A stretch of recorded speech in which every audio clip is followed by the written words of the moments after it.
Brian with the Retirement Network, soon to be known as Leland Smith, where we try to reach client goals with the least amount of risk possible. Okay, well, here I am from my home office because we're in this coronavirus lockdown. Hopefully this is the last video I do from my home office. But today's topic is an important one because I'm going to explain the difference between the stock market and the general economy. And there's a lot of misinterpreted and spun data out there about this, so this is an important video. So we're going to cover three main topics. We're going to have to define what the market is, number one. Number two, we're going to talk about how economists look at the stock market and the economy. And number three, we're going to dive into the discrepancy between those two. So what is the market? When people refer to the market, they're referring to stocks. And there are a few ways to measure those stocks.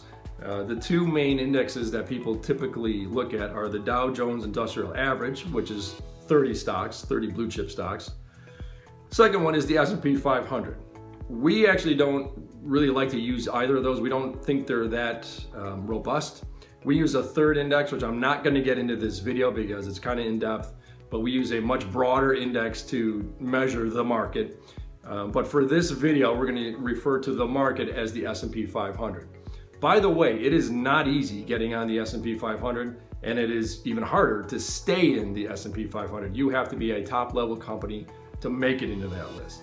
So that's the market that we're talking about. The second is the way the market is looked at. So economists, and this one's important, economists look at the stock market as a leading indicator, and they also look at it as a sentiment indicator. So it's prior to the rest of the economy, leading indicator, and also it gauges consumer sentiment or how we feel about the economy in general.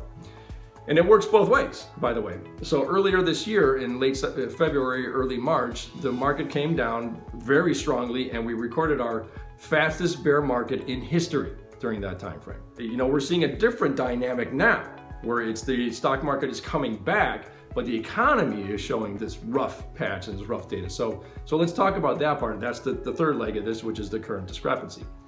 Understand that the stock market is always looking ahead, 3 to 6 months on average, or in other words, 1 to 2 quarters, and even past that. And also the data that the stock market is looking at is different than the data than the general economy is. Third thing here, understand that the market is efficient. There is some debate on how efficient it is and how inefficient it is, but generally speaking, that the market is efficient. And by that efficient structure, and by looking ahead, when you add more money into the stock market, it simply uses it quicker than you can get money to, say, some small business owner out in rural Ohio somewhere. It's simply just quicker to get it there. So earlier this year, when the market crashed before the rest of the economy, they were anticipating bad things coming. Now that the stock market is coming back, they're anticipating a little bit better times ahead. Why they're anticipating better times ahead is because the Federal Reserve has really gone all in, and they have added more stimulus than they did in all of 2008 already. Plus, we have stimulus coming from Congress. Different packages here, we have the CARES package, we have the HEROES package now. There's simply more liquidity, which is a fancy term for more money, getting put into the market and getting used.